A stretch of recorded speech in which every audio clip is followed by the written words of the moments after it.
తెలిసిన వాళ్లే అనుకుంటే కుటుంబాలను కూలుస్తున్నారు. మనవాళ్లేగా అనుకుంటే సొంత వ్యక్తులపైనే కన్నేస్తున్నారు. తాజాగా అల్లూరు జిల్లాలో ఓ వ్యక్తి నీచత్వం బయటపడింది. ఫ్యామిలీ ఫ్రెండ్గా ఉంటూ కాటేయాలని చూశాడు ఓ దుండగుడు. అసలు ఏమైంది? ఎందుకు తెలిసిన వ్యక్తినే కారుతో ఢీకొట్టాడు ఓ వ్యక్తి? తమ జీవితాన్ని తాము బతుకుతున్న రాక్షసుల్లా ఎందుకు ప్రవర్తిస్తున్నారు కొందరు? పూర్తి విషయం తెలిస్తే షాక్ గురవక తప్పదు.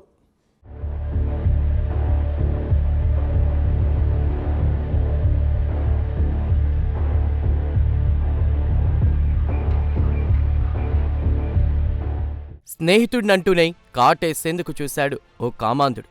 ఫ్యామిలీ ఫ్రెండ్గా నటిస్తూ స్నేహితుడి భార్యపైనే కన్నేశాడు ఓ దుండగుడు.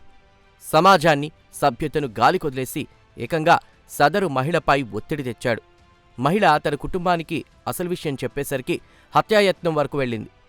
అల్లూరి సీతారామరాజు జిల్లా చింతపల్లి మండలం తాజంగి పంచాయతీ పరిధిలో ఈశ్వర్రావు అనేటువంటి వ్యక్తిని ధర్మారావు కారుతో ఢీకొట్టాడు. హత్యాయత్నానికి పాల్పడ్డాడు. ఈ ఘటన గ్రామంలో ఉద్రిక్తతకు దారితీసింది.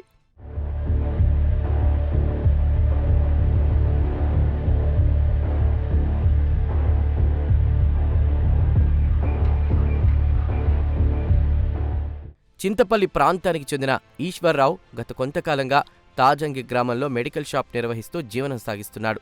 స్థానికంగా పరిచయాలను పెంచుకున్నాడు. ఇదే సమయంలో దొరియా ధర్మారావుతో సన్నిహిత సంబంధాలేర్పడ్డాయి. రెండు కుటుంబాలు రాకపోకలు సాగించాయి. అంతలోనే ధర్మారావు భార్యపై ఈశ్వర్రావు కన్నేశాడు. తాను ఇష్టపడుతున్నట్లు సదరు మహిళకు చెప్పాడు.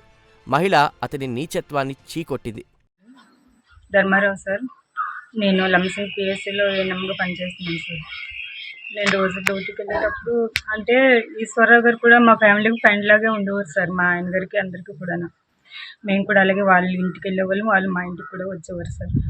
ఫ్యామిలీ లాగే ఉండేవాళ్ళం సార్.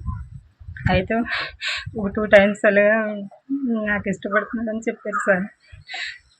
ఈశ్వరరావు గారు ఇది మంచి పద్ధతి కాదు సార్, ఎందుకంటే అందరం కలిసి ఉండేవాళ్ళం కదా అని చెప్పాను సార్.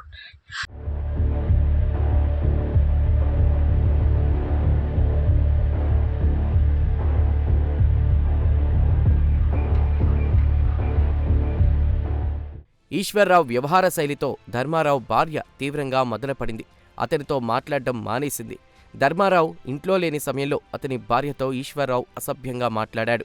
తన ఫోన్ ఎందుకు లిఫ్ట్ చేయడం లేదంటూ అడిగాడు.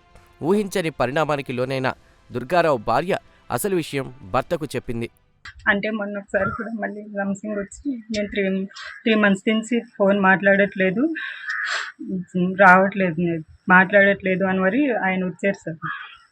వస్తే నేను అన్నాను సార్, మీ వల్ల మీరు ఇలా ఇబ్బంది పెట్టారంటే నేను మా ఆయన గారికి చెప్పవలసి వస్తుందండి అని చెప్పాను సార్. అదే విషయం నేను తనకు కూడా చెప్పాను సార్. చెప్తే మరి అప్పటి నుంచి కొంచెం కోపంగా ఉన్నారు సార్, తను అలా చేశారు అని మరి. అందుకని ఆ కోపంలోనే అలా చేసినట్టున్నారు సార్. నేను డ్యూటీకి వెళ్ళి సాయంత్రం వచ్చేసరికి నాకు తెలిసింది సార్.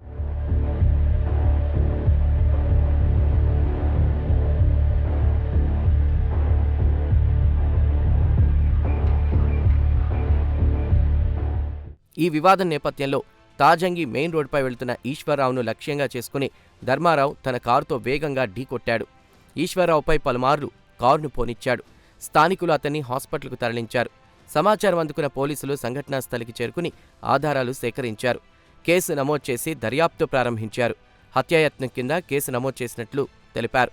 నిందితుడు ధర్మారావును అదుపులోకి తీసుకుని విచారణ చేపట్టారు. అనంతరం కోర్టులో హాజరుపరచగా న్యాయస్థానం అతనికి రిమాండ్ విధించింది. నీటిపల్లి ఈశ్వరరావు అని ఈయన విక్టిమ్ అండి. దురియా ధర్మారావు ఈయన ఎక్యూజ్డ్. వీళ్ళ మధ్య ఉన్న పర్సనల్ సిచ్యువేషన్ దృష్టిలో పెట్టుకొని దురియా ధర్మారావు ఈయన కారుతోటి, మారుతి సుజుకి కారుతోటి, రెడ్ కలర్ కారుతోటి చంపాలనే ఉద్దేశంతో ఆయన మీదకి కారు ఫోర్స్ఫుల్గా ఎక్కించడం జరిగిందని, గుద్దడం జరిగింది. గుద్దుతూ పలుమార్లు కారుని ముందుకు వెనక్కు పోనిస్తూ ఆయన మీదకి అసాల్ట్ చేయడం జరిగింది. ఈ విషయంలో మాకు పోలీస్ స్టేషన్కి 25/2/2026 తారీఖున కంప్లైంట్ ఇవ్వడం జరిగింది. దాని మీద ఇమీడియట్లీ మేము ముద్దాయి కోసం ఒక టీం ఫామ్ చేసి పంపించామండి. ఇప్పుడు ప్రజెంట్ ముద్దాయి అయితే మా అదుపులో ఉన్నారండి. ఇప్పుడు అరెస్ట్ చేసి రిమాండ్ పంపిస్తాం. కేసు ప్రజెంట్ క్రైమ్ నెంబర్ మాది 12/26 ఉంది. సెక్షన్ వచ్చి అటెంప్ట్ మర్డర్ కింద కట్టామండి. ఇది కావాలని ఫోర్స్ఫుల్గా చంపాలనే ఉద్దేశంతో వాళ్ళ కారుతో గుద్దాడు కాబట్టి ఇది అటెంప్ట్ మర్డర్ వస్తుందండి. కాబట్టి మేము అటెంప్ట్ మర్డర్ కింద కట్టాం.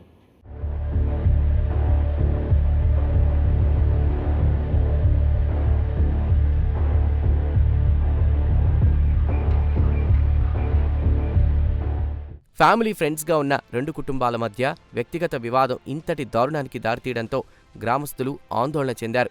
కొన్ని విషయాలు నియంత్రణ కోల్పోతే ఎంతటి ప్రమాదాలకు దారితీస్తాయో ఈ ఘటన స్పష్టం చేస్తోంది.